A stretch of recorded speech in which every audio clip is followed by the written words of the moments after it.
Hello, friend. I'm so glad you joined us today for this episode of the E&M Pod. We have the Allender Center's Rachel Clinton Chen, Enneagram 2, talking about hope and healing for couples and individuals after spiritual trauma and abuse. I am so glad you joined for this episode. This is for you, your family member, your friend, anybody you know. Please share this episode with them if they have gone through spiritual abuse or trauma or known somebody who has. We're honored for specialist Rachel Clinton Chen talking to us about this because not only is she an expert in trauma, but she is a faculty member at the Allender Center. Many of you know Dan and Becky Allender have been on the show, but much more that they have this prolific work they've done around abuse of all types and have some very special resources to share with us on spiritual abuse. And today, Rachel comes as a wife, as a mom, as a stepmom, as this professional, as somebody who has walked through this kind of trauma and really shed some light on it for us and how we can move forward if we have experienced that. So perhaps this is an episode where you learn.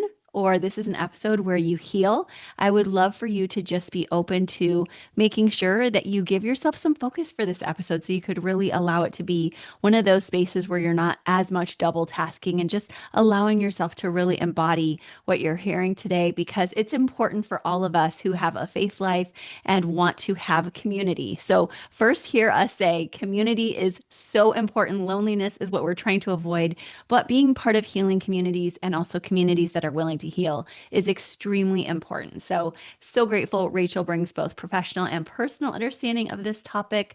As a heart type, too, you can imagine that she brings such caring wisdom and has become a powerful advocate using her voice and that line to eight to protect those who have been hurt by spiritual harm. So it's not easy conversation in some ways, but I think we're very gentle here. We're very professional and respectful of individuals and groups, but also just challenging you, your groups, your communities to have the important conversations. Some of you know that we're in the wake of losing voices like Jennifer Lyell, who courageously spoke about spiritual abuse, and we need guides like her to continue this work that she started. And I'm so sorry that she recently lost her life. I know she was doing work. Many organizations were listening to her in ways they hadn't before. And she has affected so many writers out there and editors, and just apparently had such a beautiful personality to get to know. I never got to know her personally, but just to be able to see the imprint she's left on so many others and been such an advocate for those who had been abused like herself, that it's just an honor to really just give Rachel today a chance and a platform to continue to share about spiritual abuse and trauma so that those who are still healing and on the journey can find that respite as well. So we're really grateful and just thank you for being here today with us. This is going to be an awesome conversation with Rachel. Rachel, thank you so much for joining us for the Enneagram and Marriage podcast. We're so excited to have you. It's such an honor, and I'm really looking forward to this time. So thank you. Oh my gosh. Well, this topic is so big all the time, but especially right now. Thank you so much for your important work on spiritual abuse on the Allender podcast. We've had Dan Allender on this podcast with the lovely Becky, his wife, and I know Yeah, you and him do the pod. Can you tell us about yourself, your Enneagram type, and a bit about your marriage, sure, Michael? certainly. So I am a two. I am a real two on the Enneagram. I've done a lot of work to be like, am I just a two because I'm like a woman raised in Christianity from the Bible Belt? But Sure. I am a two with a really strong one wing. Oh, Um, yeah, okay, both my best friends in Michigan and in Florida are two wing ones. I already love you.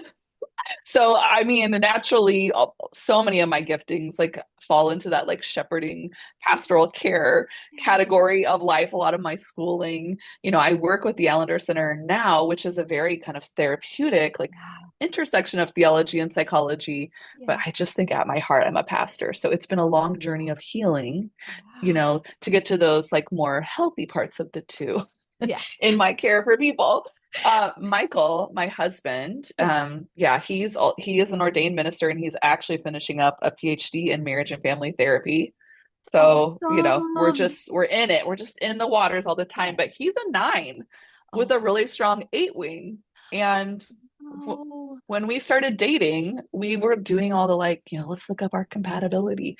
And actually, like the 2-9 compatibility was really sweet to read, except we still laugh about the places where it was like, But these two will be very conflict avoidant and very passive aggressive when conflict arises. And so like the energy can go from like so sweet and nurturing to like very underground, kind of like contemptuous and hostile, but Yeah. it's like very passive aggressive because Right. I'm not mad at you. I'm fine. Everything's fine. So our first year of marriage was during COVID. So I feel like we got a lot.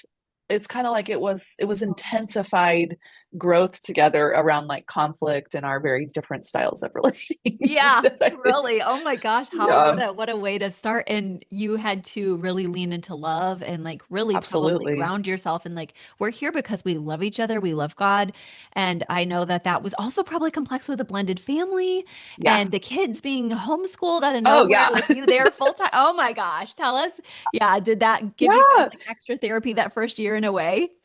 It did. I mean, in some ways, like we're both well acquainted with suffering. I mean, Yeah. having gone through a very painful divorce, I was Oh, single into my late 30s, which was not necessarily my desired plan, what I prayed for. yeah. And so, you know, death and resurrection and like choosing love were very foundational to our marriage. Also, we met through him doing some work at the Allender Center, and so we actually had this really common language and commitment to story work and to healing and like a value of therapy and like self-discovery. So I do feel like um, it was a very formative time of attachment for our little like family that was becoming. And I often joke that I thought I was like really securely attached because turns out when you live alone and you've done enough therapeutic work to be well. And mostly of my core relationships before I got married were my friendships and colleagues. And you can have conflict there or get triggered. And then you have all this generous space to kind of be like, what was happening for me and what did I feel? But Right. becoming a step parent and getting married and moving across the country, Wow. leaving my primary community, it was like I was like, wow, I have a lot of insecure attachment that's coming up right now. And I don't have like endless hours to go ponder and explore what's happening. Like it's just happening in real time. Yeah. And so I often joke with Michael, like, I think you kind of had like not that he wasn't also becoming small and regressing, but I did feel sometimes like you have like a third child, like a very fierce, like an internal family systems, like very fierce teenage parts that are Yeah. showing up here in these early days of our marriage. So, Wow, that's fascinating. And then he may have even had to do growing too, because we're always growing. And so absolutely. maybe his internal family system, the other Oh, parts had to yeah. be activated. He's like, okay, I was going to use my nine and then I've learned to use my eight wing, but like, I'm going to need all these parts. Absolutely. Oh my Absolutely. gosh. Well, Yeah. thank you. There's a lot of 9-2 Yeah. pairs within the Enneagram marriage coaching community and otherwise some of Yeah. my clients. So I love that you just fed them like you're not alone. We're in this with you guys, and there's hope on the other side. You're learning all the time. You learned so much. And I love the Yeah. distinction you made between those seasons of life where we're like, I got this. And then we Yeah. realize there's another layer. Um, Yes. There's always another layer, isn't there? Yeah. Thank you for telling me that because I sometimes do that again and I got a good compliment today. So you just helped me to like realize, girl, there's still way a lot more. So, all right. And God regularly shows me that too, of course. Oh, yeah, me too. Oh, yes, he humbles us. So we're here, as we know, to really thank you for being vulnerable, Mhm. talking about your spiritual abuse, passion for getting information out about it, a bit about your own Mhm. story. We have had a great loss in the Christian community with Yeah. Jennifer Lyle, a Christian editor who courageously Yeah. spoke out about spiritual abuse. This has been big news lately. Can Mhm. you tell us about how spiritual abuse impacts Christians differently than general church hurt? We had Matt Hammett on to talk about church Mhm. hurt, but I'd love to Mhm. hear about how spiritual abuse is just a little different. Yeah, and I thank you for mentioning Jennifer. I just want to take a minute to just share deep, deep grief and pain, and honestly, a lot of anger. I grew up Southern Baptist in Oklahoma. She's been someone I've been so aware of, and her courage and her integrity, and just her bravery, and a lot of assault that she's borne for that. And so, I actually today just feel deep grief and a lot of anger at systems that continue to perpetuate harm. And that's part of why nobody wakes up and says, I want to be committed to Yeah, addressing spiritual abuse. It's like right. I keep being like, God, Yeah. give me another calling. Like I don't want to be known as like the spiritual abuse person. And I've also known deep healing from spiritual abuse. And part of what sets spiritual abuse apart from like, let's say, general church hurt or disappointment, which is just a part of being in human communities, right? Or Yeah. bumping up against maturity or developmental processes where we maybe outgrow a system. Yeah. Um, but spiritual abuse is abuse. Like it's a form of abuse, and it's such a deep attachment wound. It's so disruptive to our capacity to trust ourselves, our bodies, other people, and certainly to trust God, right? Like it really wounds something of that core. I often talk about like sanctuary place in us, Mm. that we can relate to God, experience God. Oftentimes for many people who've experienced developmental trauma, maybe in their childhood, like that place with God remains intact and can like be something that brings resilience, brings care. But when we experience spiritual abuse, someone, a person, a community, sometimes even like an ideology, Yeah. is exploiting the places where we trust, is exploiting the places where we need care, and using that trust, to exploit or to control or to harm or to violate. And so it doesn't just, and they're often doing it in God's name, which is why we call it spiritual abuse. So it doesn't just impact, our relationship with them or our relationship with our body, it's impacting like that very sanctuary with God. Mm. And I would also add, like most forms of abuse, um, can be really traumatic. So we're talking about the realm of trauma, where the scars that we bear are not just psychological or spiritual, which they are, but they're also somatic, right? Like they land in our body in a very particular way. Dr. Allison Cook, she just recently posted this on Instagram. I thought it was so powerful. She said, all trauma causes you to question your worth, but spiritual trauma adds that terrorizing layer that God might question your worth too. Mm. And so I Mm. think that's the difference to me between, like church hurt and disappointment and spiritual abuse, is that we have just deep wounds. Mm. Yeah, you really named that. And it's sacred territory. And I just Mhm. felt it inside of me when you said that. Like you've cut to the heart by saying, hey, I trust you. I'm giving you my spiritual, just my heart. I'm Yeah. I'm believing that you're going to do good with it. I'm laying it all down before you, and to take advantage of somebody under that authority that they give you is just so sobering and so different. And I applaud you also as a two for sharing, because I know me being a seven, you being a two, your hubby being a nine, we make up the positivity triad. We don't want to talk about these things, No, but we have no. to because Oh, they're real and they've happened to yeah. some of us. I know you've had spiritual abuse. I don't know what comfort level you're able Yeah. to share today, but we'd love to hear about why, even though you're a positivity type, this is a story that's become meaningful to you.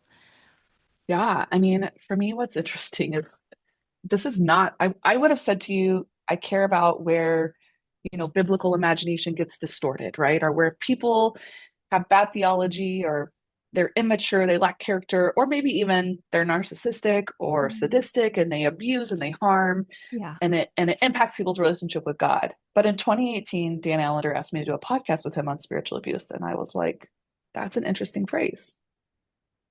Okay, sure. Like, I'm not quite sure what you're talking about, Mhm. like spiritual abuse. Okay, let's get into it. But in the midst of that podcast, I was telling my story of being someone who actually had a lot of developmental trauma, but in the Mhm. midst of that, a pretty solid spiritual formation process. I was raised in the Southern Baptist Church, but the first churches we went to, I just felt like my childlike faith was very nurtured in a very healthy way. Um, it wasn't until I became a teenager that we started going to a very fundamentalist Mhm. type church context where, again, things got a lot more rigid, control, fear, shame being weaponized to kind of keep people in line, Yeah. as kind of these very rigid rules of belonging. And during that time, I was set up in a romantic relationship with, like a courtship actually, with one of my youth leaders as a young teenager. Oh my God. Um, Wow. and there and that was a very devastating Mm. season of my life. And I think that that's so I'm doing this podcast with Dan, I'm telling my story, and it was kind of one of those things where like lightning strikes you and you go, oh my God, like Yeah. I care so deeply about this, and I understand in my body what this is because it's my story. Yeah. Like part of what's tricky about spiritual abuse is it can function like an umbrella covering many other forms of abuse. Hmm. So, people can often name, like for me, yeah, okay, I had some clergy abuse that was like emotionally abusive and sexually abusive. Oh. But to name the harm and the wounds that came to my relationship with God, Mm. to my sense of God's trustworthiness, my sense of my own belovedness, um, were just so profound. And, this is not a new phenomena. Like spiritual abuse is really a tale as old as time. You can look at the prophet Micah, Mhm. who's addressing what it looks like for the religious powers that be to be exploiting people economically, Mm. um, you know, philosophically, and certainly spiritually. And also, when you see Jesus come on the scene, some of his harshest words are reserved for those in religious power who are exploiting vulnerable people. Mm. Um, Mhm. and so, you know, it's, I guess for me, again, it's just what happens when power is being abused in God's name. And really, it can happen in a church setting, it can happen in a school setting, it can happen in a family setting. Like we see this with kind of what happened with the exposure of Bill Gothard and Mhm. that documentary Shiny Happy People. Yeah. Like that whole philosophy was around like really spiritual formation takes place in the family system. And there's so much spiritual abuse that happened in that very hierarchical Mm. philosophical structure, right? Where Yeah. people have power to dictate behavior, but then they also have access to harm. Mm. So yeah, I feel deep, deep convictions. Like I said, like I'm part of my calling is very pastoral. Like I'm a Mhm. shepherd. And to see, someone recently said, it must be really hard for you because you're called to shepherd people who have been harmed by bad shepherds. And so Yeah. it's almost like you pick up your staff and they flinch. And Mm. it's like that's such a palpable image Mhm. of why I say yes to this work because I just think bad shepherds, bad theology, um, bad religion Mm. does not have the final say Yeah. on our personhood, on Right. our capacity to belong to something meaningful, and certainly does not have the final say on who God is, Mm. and what we're meant to be in relationship with God. So, Mm. That's so good. yeah, And it wasn't a reflection of anyone listening or you when somebody took spiritual advantage of you. I just want that's everyone right. listening to hear that or watching. This is for you today. And Rachel has walked through it herself. That was not a relationship you were trying to get in of your own accord. It was a relationship put upon you. You should do Right. this. This is a spiritual calling over your life. We want you with this person. And I'm really glad you're no longer with that person to make that Mm-hmm. distinction. That's not Reverend Michael. Yeah. But it's really important that people who are in that also know they have the ability to set boundaries, right? Which we know is such Yeah. a big work for twos. And I promise you, and you probably already know this, but I often think of twos as the ones who get abused a little more because they're so kind and they're not always Mm-hmm. looking at the boundaries. So for twos listening, evaluate because Rachel is here for you too. She knows what it's like to feel like you have to please, right? Yeah, absolutely. And I think that what's really important for people to hear, because what's true about that 16-year-old me is Mhm. I did have a huge crush on my youth leader, Mhm. like most Yeah. normal teenage Yeah. girls. Yeah. And also so much of the system was Mhm. telling me because I was a preacher girl. I Mhm. had this calling that didn't fit the denomination I was a part of. They said, no, you can't do those things. That's not your calling. That's for Mhm. men. You're bad. You're an abomination. So I knew I was being told you need someone bigger than you, more powerful than you, Mhm. smarter than you. So of course my very desires were being shaped toward mostly narcissistic men in leadership who presented really big. But I think what's important for people to hear is so much of any form of abuse is utilizing grooming, like this capacity to, read well someone's longing or someone's, let's say maybe you did experience some developmental traumas. So you had some vulnerable places where you longed for care and attunement that you never got. Well, an abuser's going to read that well, right? They're going to exploit these places in you. And that's where we feel so complicit in our own harm because, right, I had to do a lot of work to Mm, not hate that 16-year-old. Like, why did you have that crush? That crush is what, like, you chose this. You must have wanted this. Or for people, maybe they found themselves, in a spiritually abusive community. Why did I want to belong so bad? Like, why was I so foolish? Why didn't I see? And that's something you hear a lot from people. And mm, again, I would just say, well, because grooming is happening, right? Like that using the power of attunement to gain trust, but without honor mm, and or love, to manipulate or exploit. Gaslighting is happening, right? Where your own sense of reality is being overridden.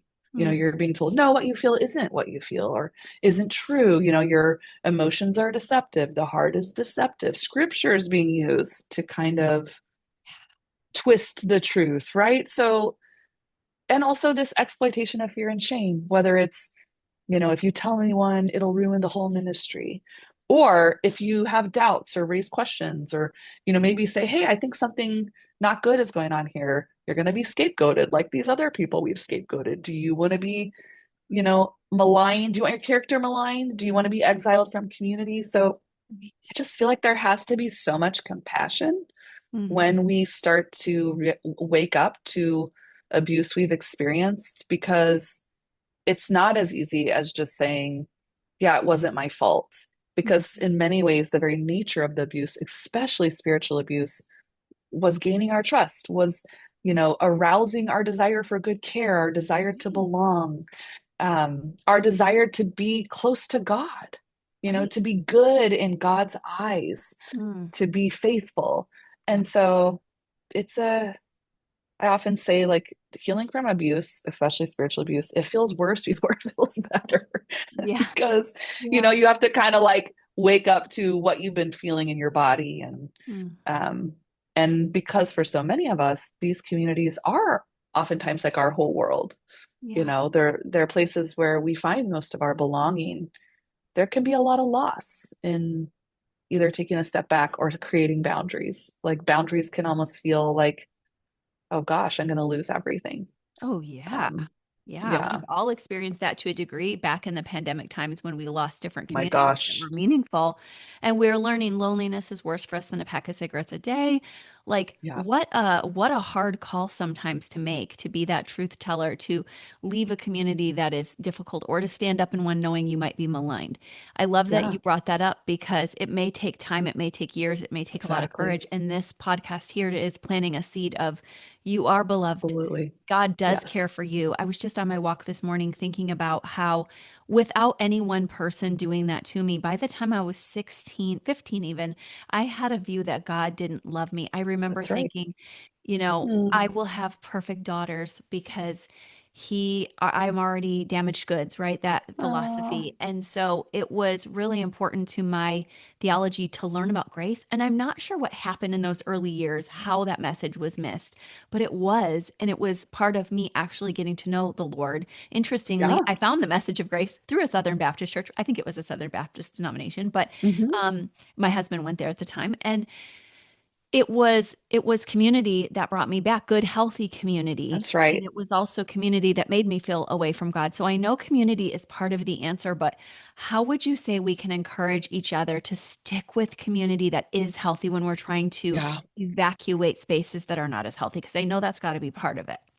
Yeah. And I think that process does, like, sometimes it comes in very, like, deliverance kind of ways, right? Where we encounter something new that's like water we didn't even know we needed. Like, that's what Mhm. I hear you saying. Like, Yeah. someone's offering you a drink of Yeah. water Mhm. without even needing to know that you're looking for it, but it's restorative, it's countering a narrative.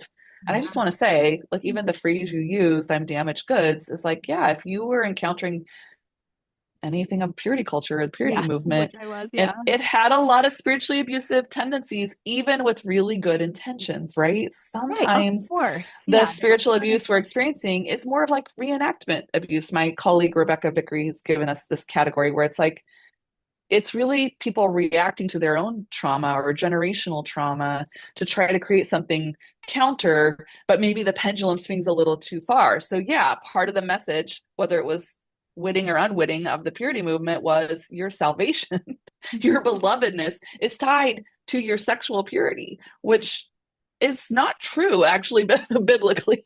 Like your salvation and your core Right. sense of being made in the image of God and being covered by grace is not bound to any aspect of like your flawed or broken humanity. Right, Um, right. and It's so so how again, we get these messages in our yeah, church families. And I yeah, think the little girl message was you had your first sin, you lied to your dad, you were afraid he was going to yell at you. He was yep, very demonstrative and reactive, and you lied about it. And then now you got to raise these daughters that are perfect, which I honestly have tried to raise my kids like too perfectly. And I think back on that little girl, I'm like, chill out, Krista. But then by, like you said, the teenage years, I was like, oh, well, now I'm damaged goods on top of it. So forget it. right, And I think that's where that 16-year-old and you, the 16-year-old and me, yeah, should have become friends right then and been like, God yeah. loves us. Yeah, absolutely. And I think when around community, right, and restoration of community, sometimes, just like in any healing work, we might need like a sabbatical season Mm, to like, and maybe that community gets smaller, right? Because I mean, I think about this in marriage too, right? Like if one person has experienced this and the other person hasn't, it's kind of like how do you make space to heal from trauma? You need a safety. Your body needs safety. And that might mean reducing the number of people you're in the midst of for a season. And it doesn't have to be forever, it might just be for a season. It might mean really reducing, you know, preaching or teaching or spiritual formation that you're taking in until your body mm, gets back to a place of safety and you can start to work through some of that debris of like I don't trust myself or I don't know how what's real and what's not real, like I've lost that capacity to discern, or I'm having anxiety or depression or whatever is manifesting with the trauma. It's okay sometimes, depending on how acute it is, to take time to like get your nervous system back to a place of safety mm, before you can even imagine stepping foot back in another community or sitting under teaching. And again, like I think healing is absolutely possible. I'm a big fan of reclamation in healing, right? mm, That we don't have to throw everything out with the bathwater. That's a form of splitting that again might be needed in the acute phase of healing from trauma, mhm, but doesn't have to be. It's actually not good and well because you need the parts of you that long to. You're wired for love.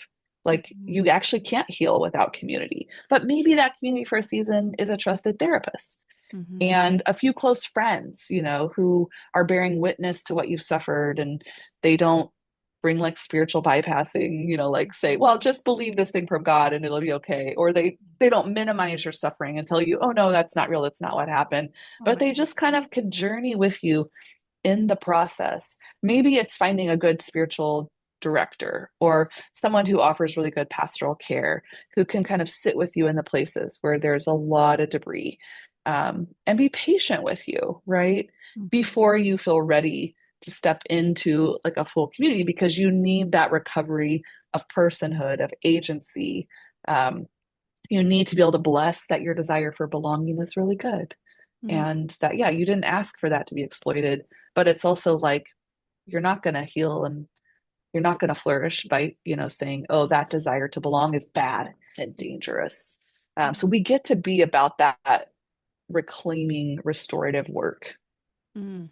Thank you for naming that. I noticed that happened in my own parents' marriage. Mom was 2-ish/9-ish and dad 8. And they had so much church hurt because of, we've talked a lot about it on this podcast, but my mom had a diagnosis of schizophrenia. It was in the Oh yeah, late 70s, yes. 80s. People didn't understand it. She was a very strong Christian and a brilliant woman. And her brain was just on, this exiled Oh space for a while. And the yes. church was so harsh on her at that time. Oh yeah. My dad went so far away. And then later, thankfully, when they got a healthy spiritual leadership again, he came back. And it was so beautiful to see the need for community, the love, the way the community rallied Mhm. around him and our family when she passed, then when he later passed. And it was just a beautiful reclamation, as you said. I think you and I have had our own experience experiences too, and will probably continue to walk through that. Thank you for bringing up marriage too, that sometimes with our partner, we don't understand, just like my dad didn't, what my mom's Right. experience was, which was, yes, I was shamed by some, but some loved me and helped me. And I needed those some who loved me and helped me. And I think Yeah. that I can be like my dad in that way, that I can be like, I'm done and just Yeah. cut off. And I know a lot of our listeners are like that too. And we've been blessed to go to communities. Now I'm at a church where they get that. They understand church hurt and they make it as safe as possible. That's right. Is that what you recommend to people outside of, if your partner doesn't understand it, try to learn to use your voice? Because a big thing I'm hearing from you today is using your voice, not believing that your Yeah. voice isn't worthy. Yeah. And again, it's like, I think if you are someone and your partner has experienced something that you haven't and they're traumatized, we're not in the prefrontal cortex anymore. So like there's no amount of logicking your way through it or just powering through. That will not be kind and that will not be healing. But that also means you're going to need spaces where your grief can be held without Mm, asking your partner to like get better immediately to help your grief, where mm, your fear of mm, like what's lost for you in a partnership, right? Like maybe you're going to have to leave a certain faith community or take some time away from it. Maybe your marriage feels threatened because there's this breach in the like the capacity to offer your partner what you want to or mhm. to be on the same page. So what care are you going to need so that you can provide care for them or space for them? So it might be a season of like differentiated care while also some like very trauma informed partner care. And I do think like finding your voice and again that reestablishing of safety, it can be so painful because there's not like a linear process to healing. We Mm, want there to be a really linear process, but it yeah. doesn't always work that way. So Yeah. sometimes, it's like two steps forward, one step back. Um and again, some people can experience spiritual abuse and it's not as traumatic as it might be for other people. There's a lot of factors at play. Like I'm fiercely loyal. Like Mhm. I have overstayed in places or in context, that I think having a partner now who has enough of a strong eight, to be like, absolutely not, Yeah. like this is, this loyalty has actually moved into a kind of, you know, idolatry. I say that without heaping heavy burdens of sin on myself. Like Right. just knowing like it's moved into a kind of false loyalty that you're not meant for and you're not made for and you do not owe and you won't be bad in God's eyes Yes. if you, need to set a boundary that will feel disappointing to someone, will Mm. feel, Oh my you may be called certain names or you may be and so yeah, I think finding your voice, but also like finding your sense of reality, God. that what you experienced was not good and not okay. And that, there are unfortunately just toxic leaders out there. And sometimes they're toxic because they actually, have found that place of leadership because they want to perpetuate harm.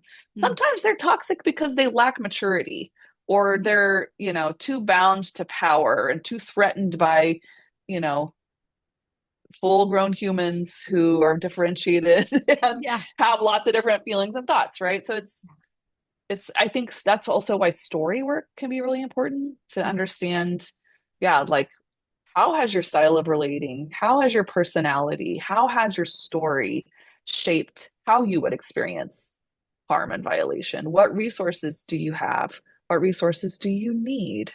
Um, and so I think that's why I feel really grateful that Michael, my husband, is someone that we have a shared language system Mm. because it helps us to find each other in these places where, our trauma is maybe getting triggered in ways that we need something different in a season, or maybe what feels good to me doesn't feel good and safe to him. And how do we negotiate that? And Mm. how do we make space for each other? And then what resources do we need to support us in those places?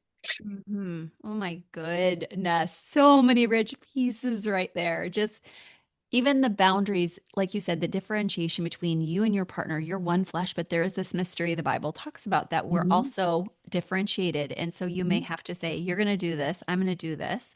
And yet, what are the boundaries within that? Because one of the things I teach with my premarital couples is that oftentimes the church thinks when at large, church leaders sometimes that are less healthy think that when you walk in the church and start doing God's work, all temptation leaves you right there.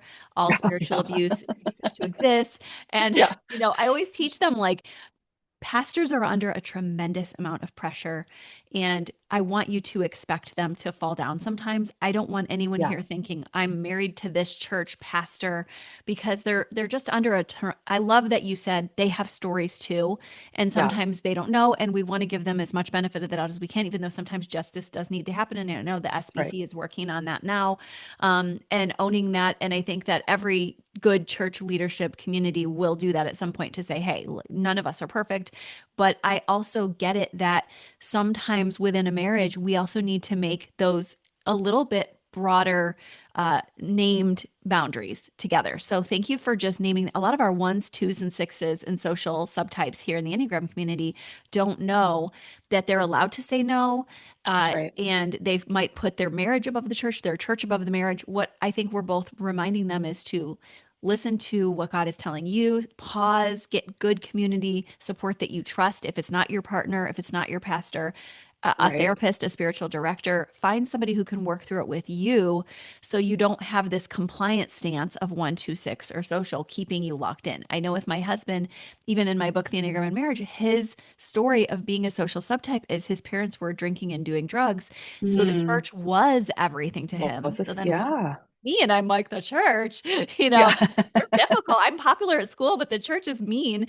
He's like, Yeah. oh, that's not my experience. So we rubbed, and we still do sometimes. And so we have to work through that. And I just appreciate you naming that sometimes we're going to differ in our marriage. And, Right. but I just want to name it because of being a couples therapist. Everybody make sure you work on things so that you don't have now worse problems, because now you're That's totally right. parallel lives working with people that you're attracted to, and now things are going down. That's just Yeah. such a big easy thing to look at, because it can happen without you even knowing it happens, right? That's right. And, I just think part of what I tell people in healing, especially with from spiritual abuse, is that we don't heal because people get it perfectly. Like, let's say you want to re-enter community, or even in your marriage, you want to work on something. Yeah. Like, there has to be space for people to be human. It's, do they have the capacity to repair when there is harm, when there is failure?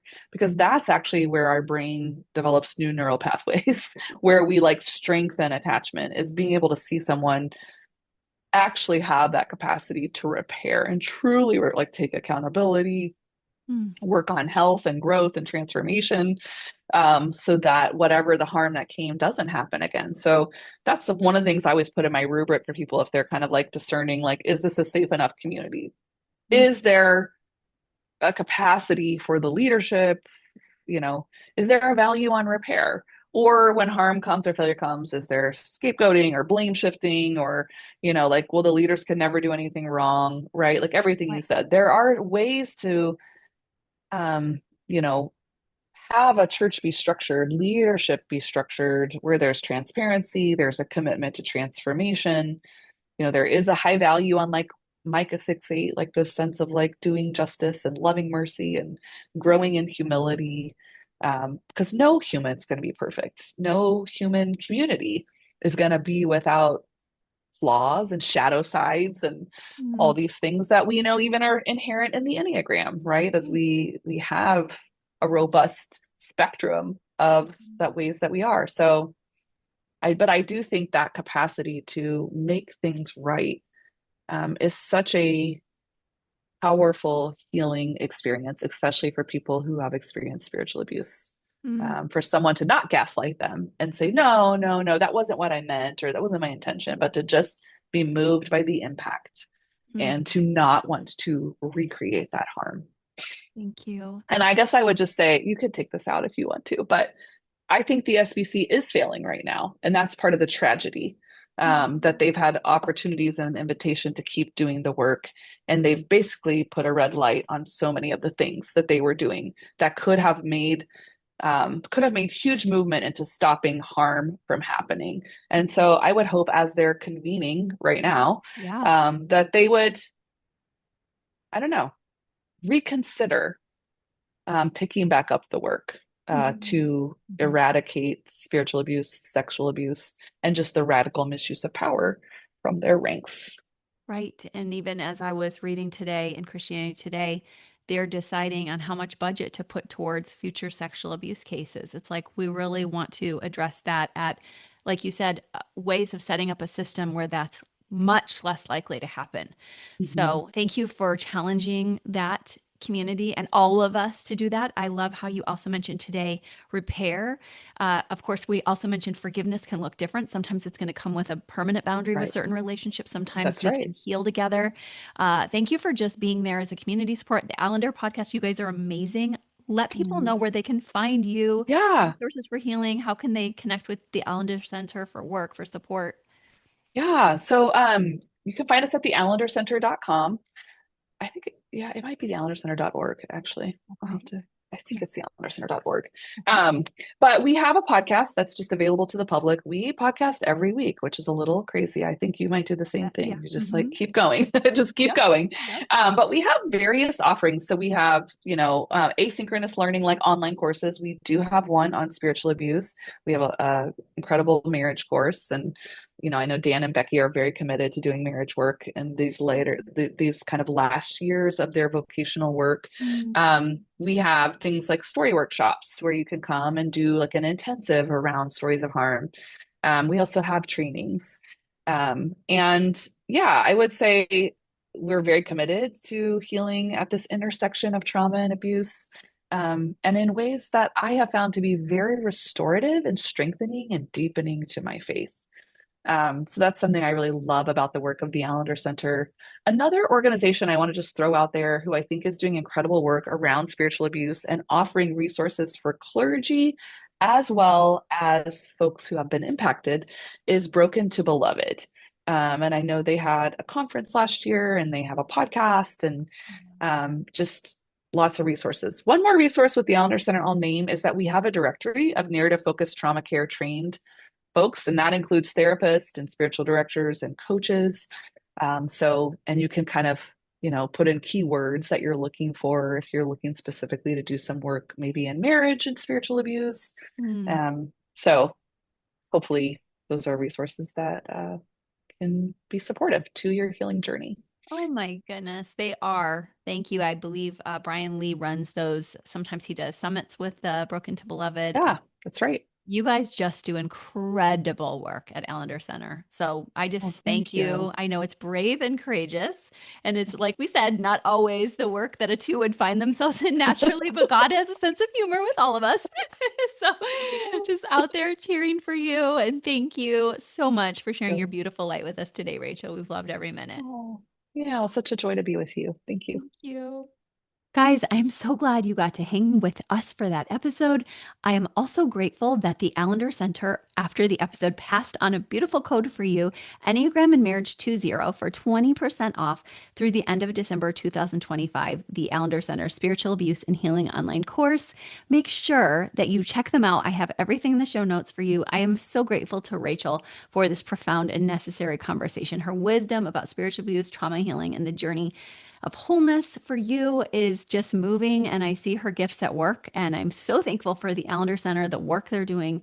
It is such a gift. And I hope that you will continue to breathe, to pause, to take these steps toward healing for yourself and your community. Do not lose community. Continue to grow little by little, teaching your community, you learning through others in the community. And we need each other. We can do this, you guys. Okay. Thanks so much for listening. We'll talk to you soon. Bye bye.